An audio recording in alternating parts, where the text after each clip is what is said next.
मरने से पहले अपनी वासनाओं को मार लो, मरने से पहले मोह को मारो, क्योंकि मोह और ममता बार बार इस संसार में तुमको खींच कर लाती है। इसलिए तुम मरो उससे पहले मोह को मार दो। कैसे मोह को मारोगे? मोह सकल व्याधि निकर मूला, जेहि ते पुण्य उपजई बहुसूला।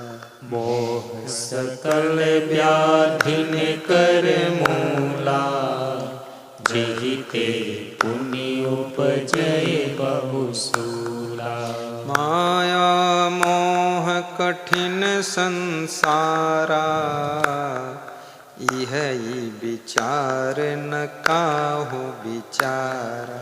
माया मोह कठिन सब दोहराइए, ताली बजा कर दोहराओ प्रसन्न होकर। विचार न काहू विचारा। माया मोह कठिन है फंदा, करे विवेक सोई जन बंदा। माया मोह कठिन है फंदा, करे विवेक सोई जन बंदा। बहुत कठिन फंदा है। बड़े बड़े अफसर, बड़े बड़े मिनिस्टर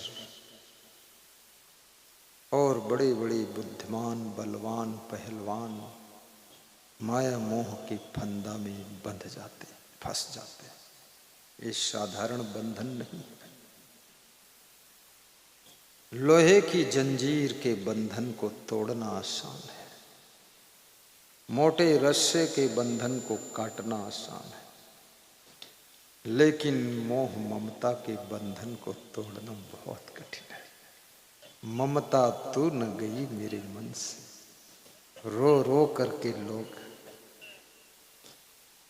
पंक्तियां गाते हैं, फिर भी ममता जाती नहीं है। ममता तू न गई मेरे मन से, ये बहुत कठिन है।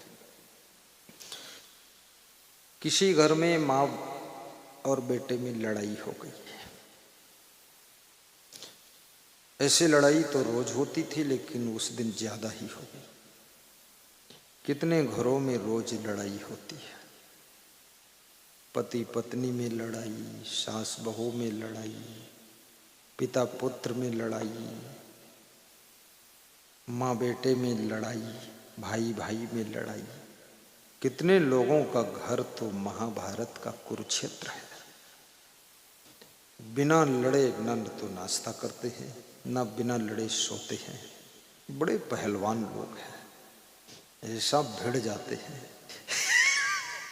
और लड़ते लड़ते 20 साल हो गए, 30 साल हो गए, न किसी की हार हुई न जीत हुई, बराबर युद्ध चल रहा है। महाभारत में भी फाइनल हो गया था कि पांडव जीत गए, कौरव हार गए, लेकिन इनके घर घर की महाभारत में फाइनल ही नहीं हो रहा है। मर जाएंगे पर हार जीत फाइनल नहीं होगी। लड़ाई क्यों होती है? क्रोध और अहंकार जब बढ़ता है तभी लड़ाई बहुत होती है। तो मैं एक कहानी सुना रहा था गरुण जी के साथ की कहानी, कि मनुष्य के जीवन की शाम कब हो जाए, कहाँ हो जाए, क्या पता है।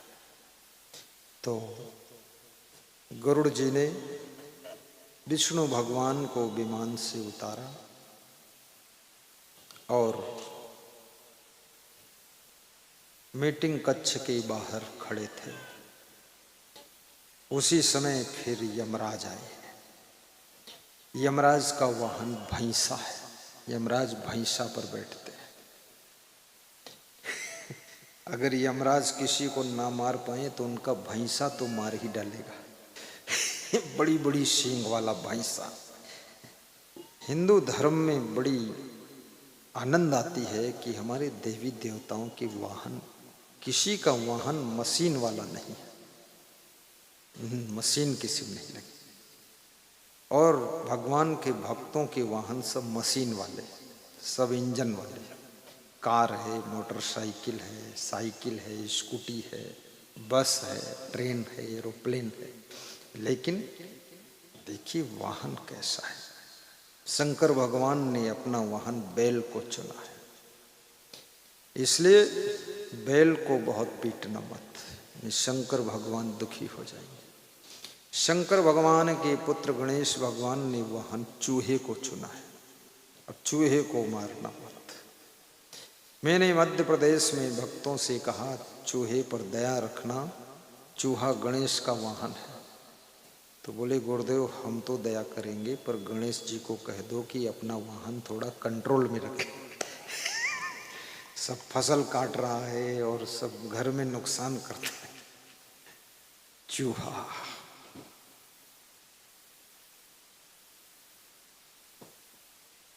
देखिए भगवान बड़े दयालु, चूहे हैं, पंछी हैं, चींटी है, कीड़े मकोड़े हैं, चिड़िया हैं, ये सब मनुष्य के अधीन ही तो है। ये मनुष्य के साथ में जुड़े रहते हैं, उसी में से कुछ कुछ खाते रहते हैं, जीते रहते हैं, क्योंकि इनके पास में खुद का खेत पात बिजनेस कुछ है नहीं। तो तुम्हारे ही इनको ये भी नहीं मालूम है ये जो आपने खेत में मक्का बोया है उनके लिए बोया है, किसके लिए बोया है। ज्यों ही उसमें भुट्टा आता है मक्का का तो कौवा आ जाता है, भुट्टे का छिलका निकाल कर खा लेता है, बंदर आ जाते हैं वो भी तोड़ ले जाते हैं। मनुष्य की कमाई में पूरी सृष्टि पल रही है। मनुष्य तो पलता ही है लेकिन पूरी सृष्टि पलती है। आप गन्ने को देखिए उसमें कितनी चींटी है, सब रस चाट रही है, कितना चेटा भरा हुआ, कितना कीड़ा उसी में रस खा रहा है। और हर अनाज में कीड़ा लग जाता है, गेहूं के अंदर घुन है वो भी खाता है, आलू के भीतर कीड़ा पैदा होता है, टमाटर के भीतर कीड़ा, भिंडी के भीतर कीड़ा, फूल गोभी में कीड़ा, और सरसों में इतनी माहू की कीड़ा ही कीड़ा सब चिपटा हुआ है, छुई लो तो 10-5 हजार मर जी है। तो बहुत मुश्किल का काम है।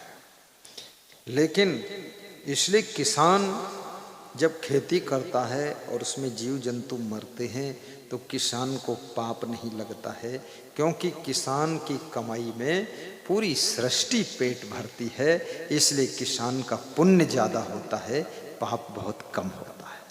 किसान को घबराना नहीं चाहिए, जानबूझकर मारना भी नहीं चाहिए, लेकिन उसमें डरने की जरूरत भी नहीं। मनुष्य के आश्रय में सभी प्राणी जीवन यापन करते हैं, और जो प्राणियों पर दया करता है, प्रेम करता है, उसका भाग्य सौभाग्य में बदल जाता है। लखनऊ के एक भक्त ने कहा कि मैं बहुत गरीब था, मेरी माँ ने कहा कि चिड़ियों को दाना चुंगाना, बोले चुंगाने लगा, थोड़ा अमीर हुआ। फिर माँ ने कहा बंदरों को कुछ खिलाया करो बेटा, तो बंदरों को खिलाना शुरू किया, थोड़ा अमीरी और बढ़ी। फिर माँ ने कहा थोड़ा गरीबों के लिए भी कुछ कर दिया करो, तो गरीबों के लिए करने लगा, तब से मैं गरीब ही नहीं रहा हूँ। और मैंने 200 ऑटो रिक्शा गरीबों को दान दिया, 200 ऑटो रिक्शा। बोले जो भीख मांगते थे और इधर उधर घूमते थे उनको दान दे दिया कि भीख मंगवाओ, इसको चलाओ, पैसा कमाओ। और आज भी कह रहे थे मैं 500 गरीबों की झोपड़ी में दिवाली में 500 किलो मीठा देने जाता हूँ, पटाखा देने जाता हूँ, अपने 50 कर्मचारियों को लगाता हूँ, सबको बांटता हूँ, और मेरा मन होता है कि सेवा करो। याद रखना, जब तुम दूसरों की सेवा के लिए दिल को अपने बड़ा करते हो तो ये कुदरत अपना बड़ा खजाना तुम्हारे लिए खोल देती है, क्योंकि कुदरत समझ जाती है तुम कुछ बड़ा करने वाले हो, इसलिए तुम्हारी व्यवस्था बना देती है।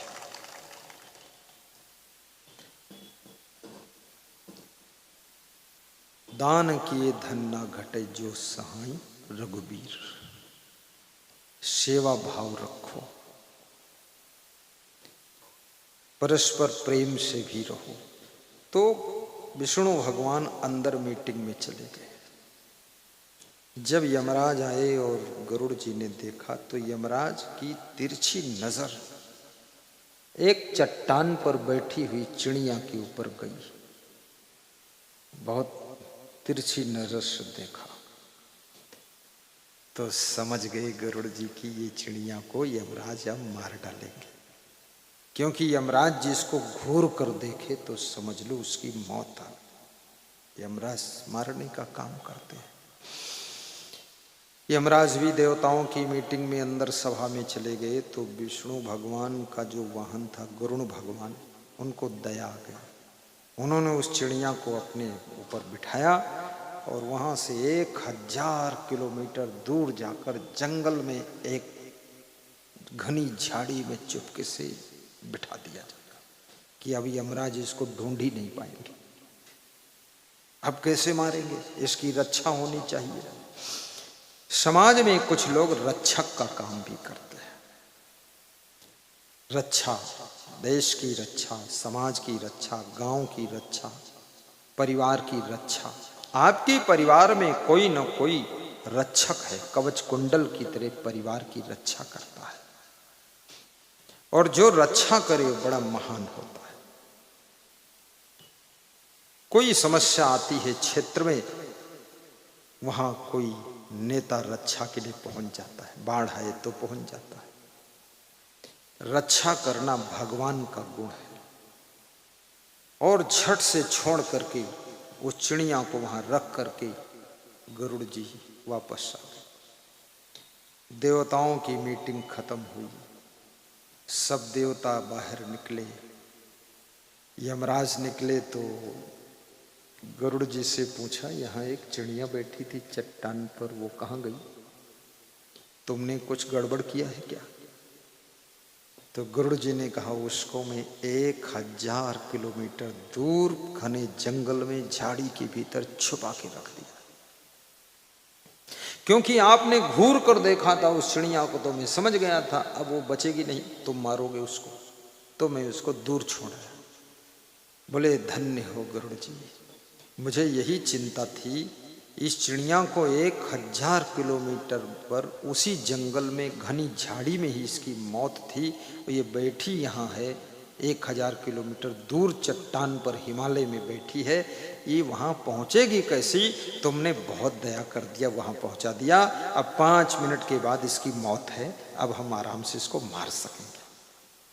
तो गरुड़ जी ने कहा, हमने तो चिड़िया के मरने में ही मदद कर दिया, यहीं रहती तो ज़्यादा ठीक था।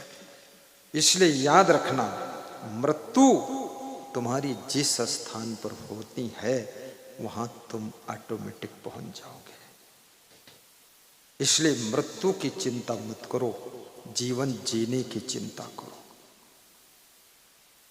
जिंदगी कैसे जीना है और जीवन ऐसे जियो कि मृत्यु भी अमृत बन जाए।